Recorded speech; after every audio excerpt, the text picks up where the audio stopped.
evening. We begin with a family-owned restaurant, which could become unintended collateral in San Jose's fight to end homelessness. So over the past few months, we've reported on the city's extensive efforts to clear out encampments, like at Columbus Park near the airport.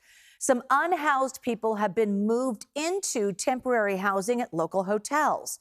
So one of those spots is the Allura Inn. It is on Oakland Road, just a couple miles from Columbus Park. But there's one problem. The inn shares its small parking lot with a Mexican restaurant. So our Kelsi Thorud spoke with the restaurant owners who say the city's move is costing them customers.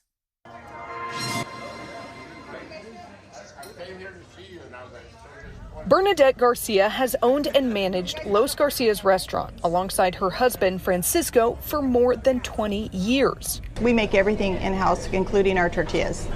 The two are a match made in heaven. Francisco has been cooking since he came to the U.S. from Mexico when he was just a teenager.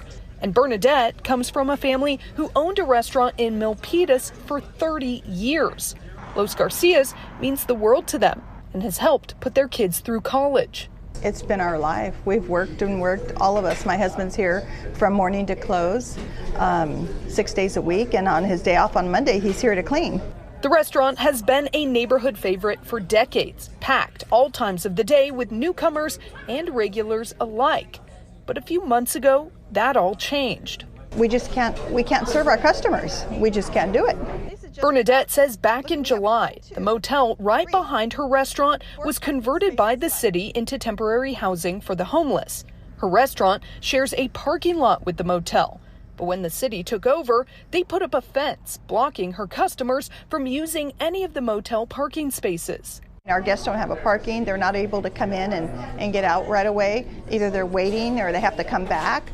Bernadette says the reduced number of parking spaces has wreaked havoc on her business. So if we fill up the parking spaces in what we have currently, we're halfway filled here, halfway. And that just doesn't cut it. We have half customers. And people drive in and they think we're crowded, we're overfilled, but it's because we don't have enough parking. Bernadette told me she reached out to the city to try to work with them on getting more of the parking spaces back. We also reached out to the city. They sent us a statement saying they have spoken with the owners of Los Garcia's and that following discussions with the motel service provider, they will give 6 more parking spaces to the restaurant. It's unclear, though, if that'll be enough.